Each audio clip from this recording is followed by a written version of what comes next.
MC news live കൊച്ചിയിലേക്ക് സ്വാഗതം. ഈ വാർത്തകൾ നിങ്ങൾക്കായി അവതരിപ്പിക്കുന്നത് Leotech solar solutions, powered by Mayil food stuffs, Mookkannoor, city tower, city wear and city shoes, Angamaly and Cochin Kalabhavan Angamaly franchise. Bollywood ഹാസ്യതാരം കപിൽ ശർമ്മയുടെ കഫേക്ക് നേരെ വെടിവെപ്പ്, പിന്നിൽ ഖലിസ്ഥാൻ. ബോളിവുഡ് ഹാസ്യതാരം കപിൽ ശർമ്മയുടെ കാനഡയിലെ കഫേക്ക് നേരെ ഖലിസ്ഥാൻ ഭീകരരുടെ വെടിവെപ്പിന്റെ ഉത്തരവാദിത്വം ഖലിസ്ഥാൻ ഭീകരൻ ഹർജിത് സിംഗ് ലഡി ഏറ്റെടുത്തു. കാനഡയിലെ ബ്രിട്ടീഷ് കൊളംബിയയിലുള്ള സരയിൽ ഏതാനും ദിവസങ്ങൾക്ക് മുൻപ് ഉദ്ഘാടനം ചെയ്ത ക്യാപ്സ് കഫേക്ക് നേരെയാണ് ആക്രമണം. കപിൽ ശർമ്മയുടെയും ഭാര്യ ഗിന്നി ഛത്രാത്തിന്റെയും ഉടമസ്ഥതയിലാണ് കഫേ. കാനഡ സമയം ബുധനാഴ്ച രാത്രി നടന്ന ആക്രമണത്തിന്റെ വീഡിയോ ദൃശ്യങ്ങൾ പുറത്തു വന്നിട്ടുണ്ട്. കാറിലിരുന്ന് അക്രമി കഫേയുടെ ജനാലയിലേക്ക് 9 തവണ വെടിയുതിർക്കുകയായിരുന്നു. ദേശീയ അന്വേഷണ ഏജൻസിയുടെ മോസ്റ്റ് വാണ്ടഡ് പട്ടികയിലുള്ള ഭീകരരിൽ ഒരാളാണ് ലഡി. വിശ്വ ഹിന്ദു പരിഷത്ത് നേതാവ് വികാസ് പ്രഭാകരന്റെ വധവുമായി ബന്ധപ്പെട്ട് NIA ഭീകര സംഘടനയായ വിശ്വ ഹിന്ദു പരിഷത്ത് നേതാവ് വികാസ് പ്രഭാകരന്റെ വധവുമായി ബന്ധപ്പെട്ട് NIA തേടുന്നയാളാണ് ഖലിസ്ഥാൻ ഭീകര സംഘടനയായ ബബ്ബർ ഖൽസ ഇന്റർനാഷണലുമായി ചേർന്ന് പ്രവർത്തിക്കുന്ന ലഡി. 2024 ഏപ്രിലിലാണ് പഞ്ചാബിലെ രൂപ്നഗറിൽ വെച്ച് വികാസ് വെടിയേറ്റ് കൊല്ലപ്പെടുന്നത്.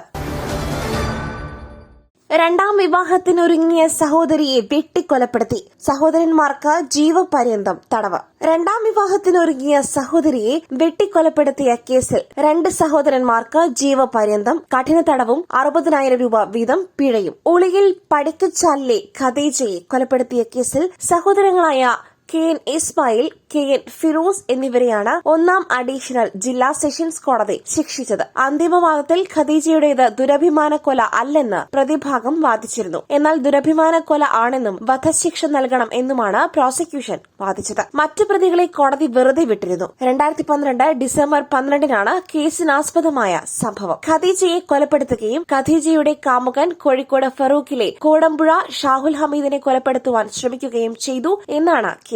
പഴശ്ശി കുഴിക്കലിലെ ജസീല മൻസറിൽ K നൌഷാദായിരുന്നു ഖദീജയുടെ ഭർത്താവ്. ഈ ബന്ധത്തിൽ 2 പെൺമക്കളുണ്ട്. ഇതിനിടയിലാണ് ഷാഹുൽ ഹമീദുമായി ഖദീജ സ്നേഹത്തിലാവുന്നത്. ഈ ബന്ധം ഒഴിവാക്കുവാനായി പറഞ്ഞുവെങ്കിലും പിന്മാറാത്തതിലുള്ള വിരോധമാണ് കൊലയ്ക്ക് കാരണമായത്. 2ാം വിവാഹം നടത്താനെന്ന വ്യാജേന ഖദീജയെയും ഷാഹുൽ ഹമീദിനെയും നാട്ടിൽ എത്തിച്ച ശേഷമാണ് അക്രമം നടത്തിയത്. ഷാഹുൽ ഹമീദിന് സാരമായി പരിക്കേറ്റിരുന്നു. വീഴ്ചയെന്ന് പറയാനാവില്ല, എല്ലാവർക്കും നീതി കിട്ടണം എന്നാണ് നിലപാട്. കീമിൽ സർക്കാർ അപ്പീലിനില്ല, പുതുക്കിയ ഫലം ഇന്ന്. തിരുവനന്തപുരം കീം റാങ്ക് ലിസ്റ്റ് റദ്ദാക്കിയ ഹൈക്കോടതി വിധിക്കെതിരെ അപ്പീലിനില്ലെന്ന് സർക്കാർ. പഴയ ഫോർമുല പ്രകാരം പുതുക്കിയ റാങ്ക് ലിസ്റ്റ് ഇന്ന് തന്നെ പുറത്തിറക്കുമെന്ന് ഉന്നത വിദ്യാഭ്യാസ മന്ത്രി R ബിന്ദു പറഞ്ഞു. പഴയ പ്രോസ്പെക്ട്സ് പ്രകാരം പുതിയ റാങ്ക് ലിസ്റ്റ് പുറത്തിറക്കണം എന്നാണ് കോടതി അറിയിച്ചിരിക്കുന്നത് എന്നും എത്രയും പെട്ടെന്ന് ഇത് നടപ്പാക്കുമെന്നും മന്ത്രി പറഞ്ഞു. സർക്കാരിന് വീഴ്ച പറ്റിയെന്ന് പറയുവാൻ കഴിയില്ല, എല്ലാ കുട്ടികൾക്കും നീതി ലഭിക്കണം എന്നാണ് സർക്കാരിന്റെ നിലപാട്. പഴയ മാനദണ്ഡത്തിൽ നീതിക്കേടുണ്ടെന്ന് ബോധ്യപ്പെട്ട സാഹചര്യത്തിലാണ് ബദൽ കണ്ടെത്തുവാൻ ശ്രമിച്ചത്. അത് തെറ്റാണെന്നല്ല, മറിച്ച് പ്രോസ്പെക്റ്റിൽ മാറ്റം വരുത്തിയ സമയം ശരിയല്ലെന്നാണ് കോടതി പറഞ്ഞിരിക്കുന്നത്. യഥാർത്ഥത്തിൽ പ്രോസ്പെക്ട്സിൽ ഏത് സമയത്തും മാറ്റം വരുത്തുവാൻ സർക്കാരിന് അധികാരമുണ്ട്. പക്ഷേ കോടതി വിധി അംഗീകരിക്കുകയാണ്. AICT പ്രവേശനത്തിന് അവസാന തീയതി പറഞ്ഞിരിക്കുന്നത് ഓഗസ്റ്റ് 14 അതിനു മുൻപ് നടപടിക്രമങ്ങൾ പൂർത്തിയാക്കണം. ആ സാഹചര്യത്തിൽ കഴിഞ്ഞ വർഷം വരെ തുടർന്ന പ്രക്രിയ തന്നെ തുടരും. മുറിയിലേക്ക് കൊണ്ടുപോയി പുണ്യജലം ദേഹത്ത് തളിച്ചു, കയറി പിടിച്ചു, ക്ഷേത്ര പൂജാരിക്കെതിരെ നടി. പ്രത്യേക പ്രാർത്ഥനയ്ക്കെന്ന് പറഞ്ഞ് കൂട്ടിക്കൊണ്ടുപോയി മലേഷ്യയിലെ ക്ഷേത്ര പൂജാരി ലൈംഗികാതിക്രമം നടത്തിയെന്ന ഇന്ത്യൻ വംശജയും നടിയും മോഡലുമായ ലിഷാലിനി കടാരൻ ഇൻസ്റ്റഗ്രാം പോസ്റ്റിലൂടെയാണ് ലിഷാലിനി താൻ നേരിട്ട ക്രൂരത പുറത്തു പറഞ്ഞത്. 2021 മിസ് ഗ്രാൻഡ് മലേഷ്യയായിരുന്നു ലിഷാലിനി. ഇന്ത്യയിൽ നിന്നുള്ള പുണ്യജലമാണെന്ന് പറഞ്ഞ് തന്റെ ദേഹത്ത് വെള്ളം തളിച്ചതിന് പിന്നാലെയാണ് ഇന്ത്യക്കാരനായ പൂജാരി തന്നെ കയറി പിടിച്ചതെന്നും അവർ പറഞ്ഞു. സാധാരണ അമ്മയ്ക്കൊപ്പമാണ് ക്ഷേത്രത്തിൽ പോകാറുള്ളത്. ജൂൺ 21 താൻ ഒറ്റയ്ക്ക് പോയപ്പോഴാണ് ക്ഷേത്ര പൂജാരിയിൽ നിന്നും മോശം അനുഭവം ഉണ്ടായത്. ഇന്ത്യയിൽ നിന്നും പ്രത്യേകമായി പൂജിച്ച ജലം നൽകാമെന്ന് പറഞ്ഞ് എന്നെ ഒരു മുറിയിലേക്ക് കൂട്ടിക്കൊണ്ടുപോയി. തുടർന്ന് ജലം എന്റെ ശരീരത്ത് തുടർച്ചയായി തളിച്ചതിന് ശേഷം വസ്ത്രം മാറ്റുവാൻ ആവശ്യപ്പെട്ടു. ഞാനത് നിഷേധിച്ചപ്പോൾ ഇതൊക്കെ നിനക്ക് വേണ്ടിയാണ് ചെയ്യുന്നതെന്ന് പറഞ്ഞ് എന്റെ വസ്ത്രത്തിനുള്ളിൽ കൈയിട്ട് മാറിടത്തിൽ സ്പർശിച്ചു. പെട്ടെന്ന് ഞെട്ടിപ്പോയ എനിക്ക് സുബോധം വീണ്ടെടുക്കുവാൻ കുറച്ചു സമയം വേണ്ടി വന്നു. സ്വബോധം വീണ്ടെടുത്തപ്പോൾ താൻ അവിടെ നിന്നും ഓടി രക്ഷപ്പെടുകയായിരുന്നു, നടി ഇൻസ്റ്റഗ്രാമിൽ കുറിച്ചു. പുട്ടു രുചികരമാവണമെങ്കിൽ മയിലിന്റെ പുട്ടുപൊടി തന്നെ വേണം. അതിന് ചെമ്പാപ്പുട്ടാണെങ്കിലും അങ്ങനെ ഇങ്ങനെ തന്നെ. മയിൽ റൈസ് ആൻഡ് ഫുഡ് പ്രൊഡക്ട്സ്, ശ്രേഷ്ഠം സമ്പുഷ്ടം. കീം പ്രവേശനം പ്രതിസന്ധിയിൽ. കേരള സിലബസ് വിദ്യാർത്ഥികൾ പുതിയ പട്ടികയിൽ പലരും പിന്നിലാകും. കേരളത്തിലെ എഞ്ചിനീയറിംഗ് പ്രവേശനത്തിനായി ഈ മാസം 1 പ്രസിദ്ധീകരിച്ച കീം റാങ്ക് ലിസ്റ്റ് റദ്ദാക്കിയ ഹൈക്കോടതി സിംഗിൾ ബെഞ്ച് ഉത്തരവിനെതിരെ സർക്കാർ സമർപ്പിച്ച അപ്പീൽ ഡിവിഷൻ ബെഞ്ച് തള്ളിയ നടപടി തകർത്തെറിഞ്ഞത് സ്റ്റേറ്റ് സിലബസിൽ പഠിച്ച 100 കണക്കിന് വിദ്യാർത്ഥികളുടെ തുടർ പഠന മോഹങ്ങളെ. റദ്ദാക്കിയ റാങ്ക് ലിസ്റ്റിൽ ആദ്യ 10-ൽ 5 പേരും ആദ്യ 100-ൽ 45 പേരും സ്റ്റേറ്റ് സിലബസിൽ പഠിച്ച കുട്ടികളായിരുന്നു.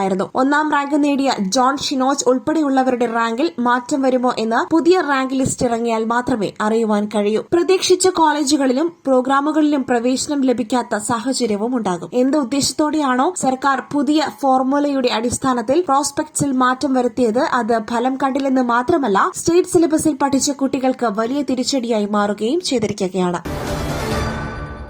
റീൽസ് ഇടത്തിൽ എതിർപ്പ്. ടെന്നീസ് താരമായ 25-കാരിയെ പിതാവ് വെടിവെച്ചു കൊന്നു. ഹരിയാനയിൽ വനിതാ ടെന്നീസ് താരം രാധിക യാദവിനെ പിതാവ് വെടിവെച്ചു കൊന്നു. ഗുരുഗ്രാമിലെ സെക്ടർ 57-ലെ സുശാന്ത് ലോഗ് 2ാം ഫേസിലെ വീട്ടിൽ വെച്ചായിരുന്നു സംഭവം. വ്യാഴാഴ്ച രാവിലെ 10:30ഓടെയായിരുന്നു കൊലപാതകം. സംഭവത്തിൽ യുവതിയുടെ പിതാവിനെ പോലീസ് അറസ്റ്റ് ചെയ്തു. കൊലപാതകത്തിന് ഉപയോഗിച്ചെന്ന് കരുതുന്ന ഇയാളുടെ തോക്കും പിടിച്ചെടുത്തു. വീട്ടിലെ 1ാം നിലയിൽ വെച്ച് രാധികയ്ക്കു നേരെ പിതാവ് 5 തവണ നിറയൊഴിക്കുകയായിരുന്നു. ഇതിൽ 3 ബുള്ളറ്റുകൾ യുവതിയുടെ ശരീരത്തിൽ തുളഞ്ഞു കയറി. ശബ്ദം കേട്ടെത്തിയവർ യുവതിയെ ഉടൻ തന്നെ സമീപത്തെ സ്വകാര്യ ആശുപത്രിയിൽ എത്തിച്ചുവെങ്കിലും ജീവൻ രക്ഷിക്കാനായില്ലെന്ന് ഗുരുഗ്രാം പോലീസ് അറിയിച്ചു.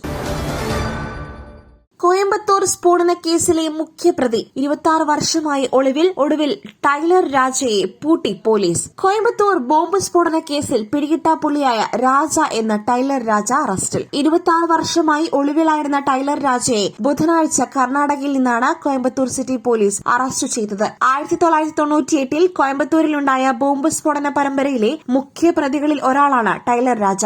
നിരോധിത ഭീകര സംഘടനയായ അൽ ഉമ്മയുടെ സജീവ പ്രവർത്തകനായിരുന്ന രാജയാണ് കോയമ്പത്തൂരിൽ സ്ഫോടനം നടത്തുവാനുള്ള ബോംബുകൾ വിതരണം ചെയ്തതെന്നാണ് അന്വേഷണ സംഘത്തിന്റെ കണ്ടെത്തൽ. കോയമ്പത്തൂർ ഉക്കടം ബിലാൽ എസ്റ്റേറ്റ് സ്വദേശിയായ രാജ തയ്യൽക്കാരനായി ജോലി ചെയ്തു വരുന്നതിനിടെയാണ് ഭീകര സംഘടനയായ അൽ ഉമ്മയുടെ ഭാഗമാകുന്നത്. കോയമ്പത്തൂരിൽ വാടകയ്ക്കെടുത്ത മറ്റൊരു വീട്ടിലായിരുന്നു ഇയാളുടെ ബോംബ് നിർമ്മാണം. നിർമ്മിച്ച ബോംബുകൾ സൂക്ഷിച്ചിരുന്നതും ഇവിടെയായിരുന്നു. തുടർന്ന് ഈ ബോംബുകൾ ഉപയോഗിച്ചാണ് 1998-ൽ അൽ ഉമ്മ അംഗങ്ങൾ കോയമ്പത്തൂരിൽ ആക്രമണം നടത്തിയതെന്നാണ് പോലീസ് പറയുന്നത്. നിലയുറപ്പിച്ച് പോപ്പും റൂട്ടും അടിവെച്ച് ഇംഗ്ലണ്ട്. ഇന്ത്യക്കെതിരായ 3ാം ക്രിക്കറ്റ് ടെസ്റ്റിൽ ടോസ് നേടി ബാറ്റിംഗ് തിരഞ്ഞെടുത്ത ഇംഗ്ലണ്ട് സ്കോർ 100 പിന്നിട്ടു. നിലവിൽ 2 വിക്കറ്റ് നഷ്ടത്തിൽ 140 റൺസ് എന്ന നിലയിലാണ് അവർ. ഓപ്പണർമാരെ നഷ്ടമായ ശേഷം നിലയുറപ്പിച്ച് കളിക്കുന്ന ഒലി പോപ്പും ജോ റൂട്ടുമാണ് ക്രീസിൽ. പച്ചപ്പിന്റെ അതിപ്രസരമില്ലാത്ത പിച്ചാണ് റോഡ്സിൽ ഒരുക്കിയിരിക്കുന്നതെങ്കിലും ജസ്പ്രീത് ബുംറയും ആകാശ് ദീപും മുഹമ്മദ് സിറാജും അടങ്ങിയ ഇന്ത്യൻ ബൌളർമാർക്കെതിരെ തുടക്കത്തിൽ ശ്രദ്ധയോടെയായിരുന്നു ഇംഗ്ലീഷ് ഓപ്പണർ ബാറ്റിംഗ്. മറ്റൊരു വാർത്തയുമായി കണ്ടുമുട്ടുന്നതുവരെ നന്ദി, നമസ്കാരം.